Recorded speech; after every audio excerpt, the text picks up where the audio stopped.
చక్కగా ఇంట్లోనే పూర్ణం బూరెలు అయితే ప్రిపేర్ చేసుకోవచ్చండి. ప్రాసెస్ అయితే చాలా ఈజీ అండి. పప్పు అనేది మనం ముందుగా ప్రిపేర్ చేసుకోకపోయినా పర్లేదండి, అప్పటికప్పుడు చేసుకునేలాగా అయితే ప్రాసెస్ చెప్తున్నాను. త్వరలో వరలక్ష్మి వ్రతం అనేది వస్తుంది కదా, వరలక్ష్మి వ్రతానికి నైవేద్యంగా పెట్టడానికి కూడా పర్ఫెక్ట్గా ఉంటాయి.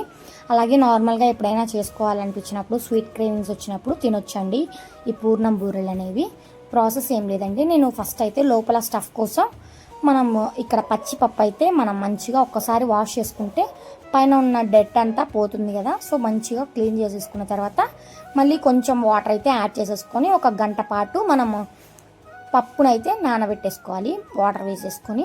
ఆ తర్వాత పైన కోటింగ్ కోసం అంటే లేయర్ ఉంటుంది కదా, ఆ కోటింగ్ కోసం ఏంటంటే నేను ఇక్కడ మినపగుండ్లు అయితే తీసేసుకుంటున్నానండి. ఒక కప్పు మినపగుండ్లు తీసేసుకొని మంచిగా మిక్సీ పట్టేసుకోవాలి. మిక్సీ అనేది మెత్తగా పట్టుకోకుండా కొంచెం లైట్గా బరకగా ఉండేలాగా పట్టుకుంటే పైన కోటింగ్ అనేది ఎలా వస్తుందంటే కొంచెం క్రిస్పీగా వస్తుంది, తింటున్నా కానీ ఇంకా తినాలనిపిస్తుంది. సో అందుకని కొంచెం బరకగా పట్టుకోండి పిండి అనేది. ఆ పిండిని ఒక ప్లేట్లో తీసేసుకున్న తర్వాత దాంతో పాటే ఒక కప్పు బియ్య పిండిని కూడా తీసేసుకొని మంచిగా రెండింటిని ఒకసారి కలిపేసుకోండి. కలిపేసుకున్న తర్వాత అందులో కొంచెం వాటర్ అయితే యాడ్ చేసుకోండి. వాటర్ అనేది మరీ ఎక్కువగా యాడ్ చేయకండి, ఎందుకంటే మనకి పైన కోటింగ్ అనేది లూజ్గా ఉంటే మనకి పూర్ణం బూరెలు అనేవి లూజ్ అయిపోయి మంచిగా రావు. సో అందుకని పైన లేయర్ అనేది మంచిగా కొంచెం గట్టిగానే ఉండాలి. అలా అని మరీ గట్టిగా ఉండొద్దు, అలా అని పలుచగా కూడా ఉండొద్దు.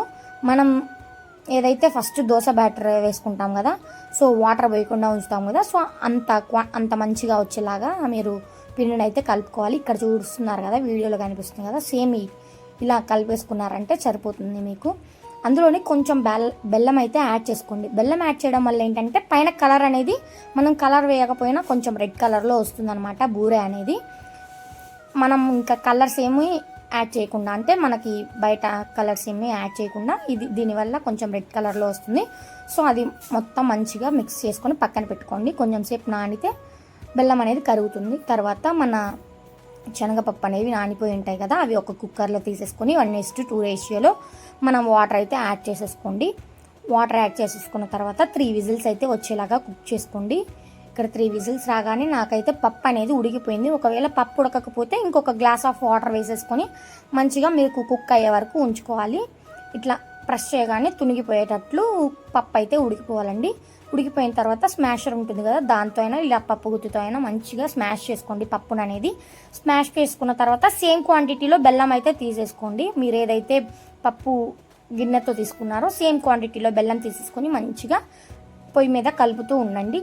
ఈ లోపల మనకి స్టఫ్ అనేది రెడీ అయిపోతుంది. తర్వాత మనం పక్కన పెట్టేసుకున్నాం కదా పైన లేయర్ని, సో దాంట్లో కొంచెం యాలకులు, అలాగే బేకింగ్ పౌడర్, అలాగే టేస్ట్కి సరిపడా ఉప్పు కూడా వేసేసుకొని మంచిగా కలిపేసేసుకొని పక్కన పెట్టేసుకోండి.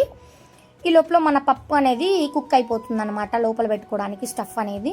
సో స్టఫ్ కుక్ అయిపోయిన తర్వాత ఏంటంటే మనం కొంచెం దాంట్లోకి గీ అనేది యాడ్ చేసుకోండి. ఫ్లేవర్ఫుల్గా చాలా బాగుంటుంది. అలాగే ఒక ఇలాచి కూడా యాడ్ చేసేసుకోండి, టేస్ట్ అయితే బాగుంటుంది. తర్వాత కొంచెం చేతికి నెయ్యినైనా నూనెనైనా పూసేసుకొని మంచిగా ఇలా ఉండలైతే చేసేసుకోండి. నాకు కలుపుకున్న పిండికి అయితే 20 ఉండలైతే వచ్చాయన్నమాట. దాంట్లో ఇంకా స్పూన్తో లేదంటే చేత్తో ఇలాగా మనకు పూర్ణం బూరెని అందులో కోటింగ్లో వేసేసుకొని మంచిగా ఇలా తీసేసుకొని ఆయిల్లో డీప్ ఫ్రై చేసేసుకోవడమే. చాలా ఈజీ ప్రాసెస్ అండి, కొంచెం లేట్ అవుతుంది అంతేగాని చాలా టేస్టీగా వస్తాయి. మీ ఇంట్లో వాళ్ళందరికీ కూడా చాలా బాగా నచ్చుతాయండి. సో మీరు ఈ వరలక్ష్మి వ్రతానికి ఈ ఐటెం అనేది చేసుకొని దేవుడికి నైవేద్యంగా పెట్టండి, చాలా బాగుంటుంది. లైక్ చేసి సబ్స్క్రైబ్ చేసుకోండి. ఉంటాను.